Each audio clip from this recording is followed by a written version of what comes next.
everybody, and welcome back to my channel. In today's video, I would like to review and demo the Arteza watercolor paper. So this is actually specifically, this is the Arteza round watercolor paper. So the specs on this are 100% cotton, cold pressed paper, mold made, acid free, and ideal for watercolor techniques and mixed media. And so they're claiming this is an expert level paper. The size is 7 inches in diameter and you get 20 sheets. Now, even though they're calling this a pad on their website, this is actually a block. I was really surprised by that when I got it home, pleasantly surprised. And I would like to give a quick shout out to Lindsay, the Frugal Crafter. I saw her painting on this several weeks back. She had done this beautiful daffodil painting, and when I saw this paper, I had to have it. I had to have it because if you guys have watched my channel for any length of time, you know that I am very inspired by round painting surfaces. I blew my mind over those Frederick's round canvases. So when I saw her painting on this, I instantly knew that I wanted. So Lindsay, the Frugal Crafter, I'm going to leave her channel linked up in the iCards and the description box down below, specifically the video that she used these in, because I want to credit her since she was the inspiration behind this purchase. So, like I said, I'm going to be reviewing and demoing this. I painted, and I'm going to try and bring it into the shot, but it's going to be all washed out probably, this little bee in watercolors, and then I did mixed media on this one. I used watercolor, a tiny bit of gouache, and I did color pencil on top because I think this paper works really well for that technique. So I'm going to try and insert a photo of that color corrected and looking appropriate because I think it washed out so badly. Now, to be completely honest, it's not my favorite thing that I ever painted, but there are a couple reasons why this didn't turn out so well, or at least not the way I'd planned, and I'm going to let you know what those are as I go along. So I actually picked up 2 of these because I was so excited, and I believe I paid $16.99 a pad for these. So it is a little bit pricey, but they're 100% cotton. If you could get arches for the same price, like I know sometimes you can get their 11 by 14 inch pads for under 20 certainly. I would steer you toward those over these specifically because I think they're going to be a lot better quality. Now, I did want to mention right off the bat, I'm not sponsored. If you've ever watched any of my reviews on this channel, you've never seen a sponsored review. I've never been sent free product, received any compensation payment. I'm not affiliated with Arteza. I know a lot of channels tend to be. Not throwing shade at anybody. I'm just saying if that matters to you, I bought this with my own money and I'm not affiliated or sponsored in any way. So I just want to put that out there. Now, this comes in one size, the 7 inches. I was a little bit surprised when this arrived in the mail. That's my fault. I didn't read the specs on it. This is quite small. I'd just like to show you in comparison to a 10-inch diameter standard canvas. This is quite a bit larger. This is very small, so I was actually pretty surprised by that when I received that in the mail. So I just want to let you know that if you were hoping for something a little bit larger for your finished artwork, because I think this is more of a sketch size, really, but you know, that's also personal preference. I have some notes off to the side here. These notes are for the Sennelier watercolors, so that's not going to help you out any today, but I'm doing that review next probably on this channel. Here are my notes for the Arteza watercolor paper. So, the first thing that I wanted to mention is that even though they're glue bound all the way around, which is actually good because when you have a round painting surface, I was racking my brain before these came, like how am I going to paint this, how am I going to tape this down in a smooth kind of way where I get an even border if I want to do a large wash, but not an issue. There is a small slot that you can slip a palette knife into and cut it off the block, so that's good. I do find that the glue binding is kind of messy, and especially on the first sheet, it was pretty uneven and gloppy and gloopy on there. So it's not, and you can tell, maybe you can't, I don't know, but my pads, they're not perfectly lined up, those papers. And what that means is that the glue kind of leaks in between the sheets a little bit. So I did want to point that out there. Mine arrived with kind of a mar in the paper. I'm going to zoom down a little bit now so I can show you this. Do you see that crease, that mar kind of in there? The paper's damaged there. It just arrived to me that way. I'm not sure why. The texture on this paper is somewhere between a hot press and a cold press, which is actually quite perfect for mixed media techniques. It's smooth enough that you could do color pencil on it. Here I just grazed the surface. I'm going to bring it up close. Here I just grazed the surface with some color pencil so you can see the texture that we're working with. It's a really nice drawing surface. And here I did a 3-color blend with color pencil. I think that worked really well. I wouldn't have it as my only color pencil paper, obviously, but for mixed media effects where you like doing watercolor underneath and then putting color pencil on top for your details and for going in and enriching the colors, I loved it for that. And that's what I did for my bee demonstration. Now I did want to just go and grab a piece of Arch's cold press. As a painting I did recently, and this is also 140 pound 300 GSM. This feels thinner. The Arteza feels thinner. Yeah, definitely I think that the Arch's is thicker and heavier weight, even though they're claiming to be the same specifications. This feels thicker and heavier to me, more substantial. This definitely seems a little bit thinner, but it's not too bad. I'm certainly not disappointed with it. It's heavy enough. So I thought that the paper was really well sized, and maybe more well sized than some other papers, more like a student grade in that way, that it's so well sized that even here, this is M-gram phthalo green, you shouldn't be able to hardly lift that up at all, and I was still able to lift it pretty well with ease. These are some Sennelier watercolors up here, and lifted that completely back to white from the ultramarine blue. So the sizing is it's very generously well sized. Now, I also was concerned that since that was the case, that I possibly could run into problems with glazing, because sometimes, especially on a student grade paper, they're so well sized for students because they're going to be making mistakes and scrubbing things out that the paint isn't able to build up on it and glaze as well. But I did not find that to be the case with this. I thought it glazed just fine.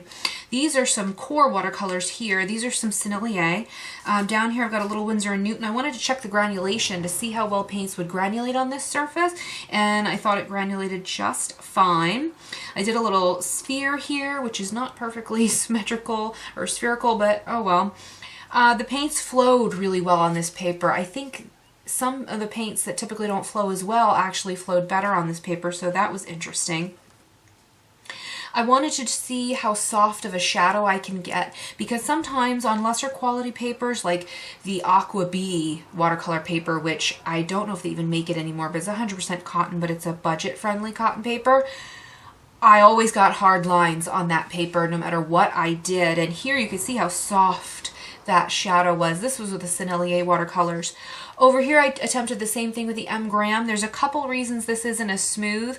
The first is that M-grams are heavily staining, but the other is that that scrape, that damage to the paper really wrecked that for me. I wasn't able to get it as smooth as I would have liked. It's just surface damage that came to the first sheet of that paper. I'm not 100% certain why. So I also did my salt test because I like to do work with salt in my work pretty frequently. Here I used some fine grained salt and that worked fine, and I did some coarse grind here in the leaf demonstration. You can see just how tiny the detail I was able to get, and that was with pure watercolor.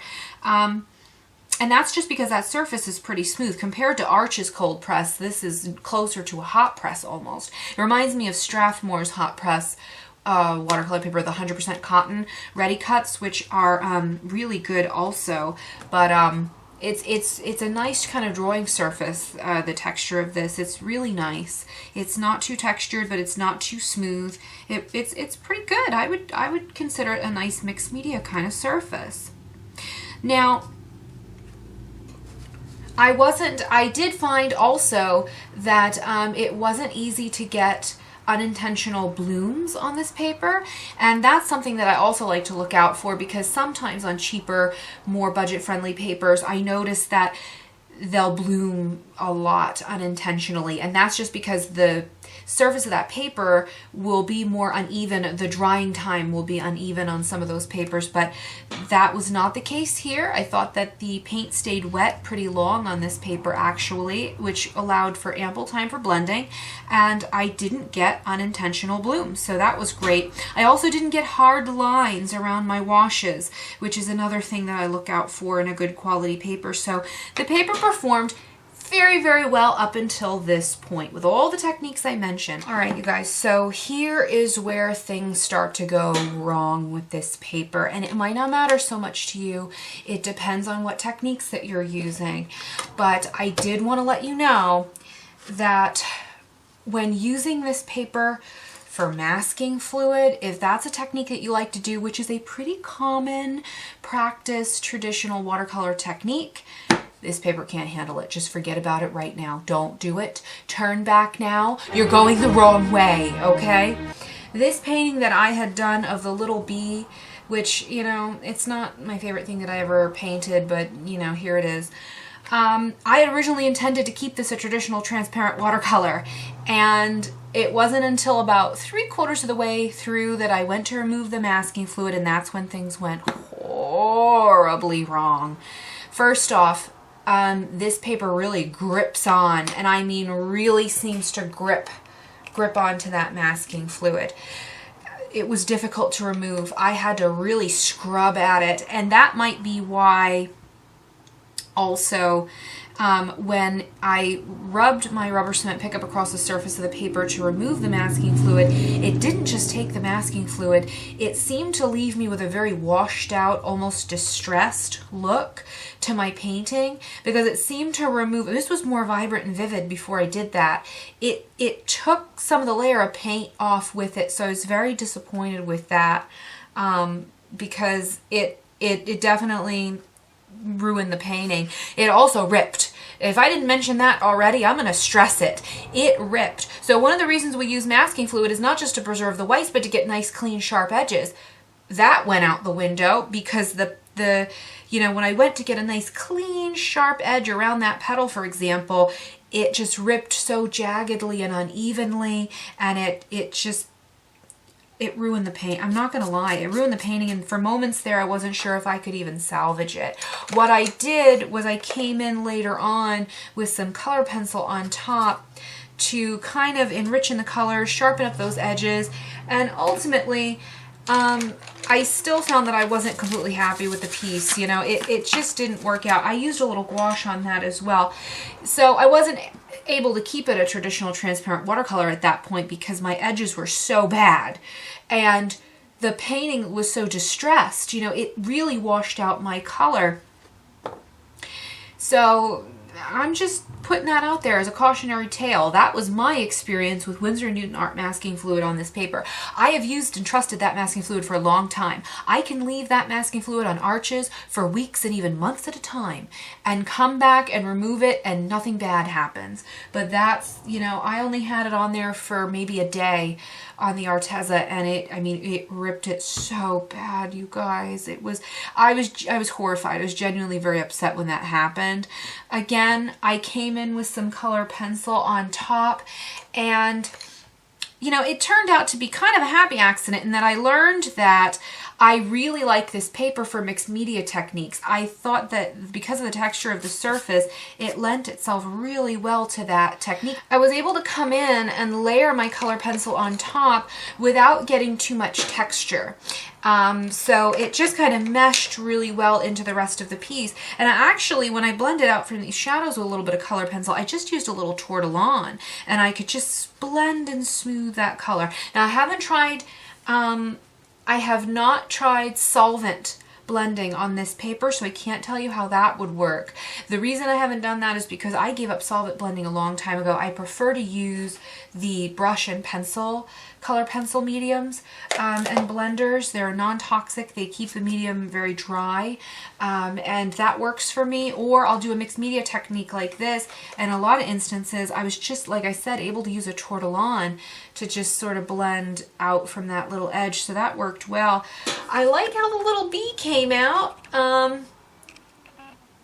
I gotta be honest with you guys, this is not the best thing I've ever painted. This, I don't know. I don't know whose fault this is. It's a combination.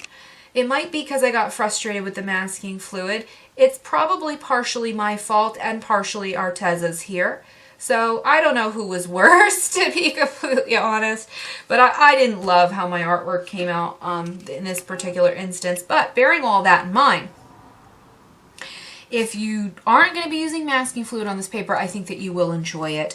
And especially if you want to do some mixed media style techniques, if you want to do some color pencil, I could come in and layer a little bit of color pencil over this right now. That orange isn't ideal. Let's go with a little bit of polychromos. I love polychromos over watercolor because they're kind of more transparent.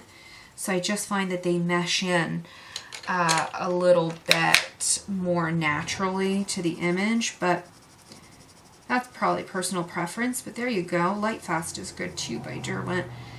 But there you go. And then I love being able to just come in with a little tortillon and just blend that color to soften and smoothen. I can enrich things, or I can add some detail. So for this technique, I thought that the paper performed really well. And like I said, if ability to lift is really important to you, lift back your color, I think it worked really well on this paper. So that's pretty much it, you guys. I think that's all I have to say about this paper. Overall, I fell for this paper because it was the round surface, which is a little bit rare. I haven't found that in any other brand. If Arches came out with one, I'd be jumping for joy. I'd be even more thrilled. But I'm going to keep working with this paper and see, you know, what I like best on it. But the big cautionary tale is don't use masking fluid on it. It can't handle that. The surface is too fragile. But for other techniques, for glazing, lifting, color pencil on top of watercolor, I think it worked great for all of that. So overall, I think this is a pretty decent paper. It has its drawbacks, but I really do like it. I recommend it. Now, let me just say, I recommend this paper if you can get it for around $15 for a block. If the price skyrockets to $20, $25, $30, don't buy it. It's not worth that much money. I'd steer you towards Strathmore Ready Cut hot press over this, or even just Arches regular cold press. I think you would like that better for a cold press paper. So, you know, keeping in mind the price, as long as you can get this for under or around $15 or so, I think it's worth it. Don't pay too much though for it, because it's not Arches. That's my takeaway. But otherwise, I do recommend it, and I'll enjoy it and I'll use it up, but I likely wouldn't repurchase. So that's it for today's video. I hope you guys found it helpful. If you did, don't forget to give me a thumbs up and subscribe for more videos. And as always, have a great day, a blessed day, and I will see you guys in the next one. Bye!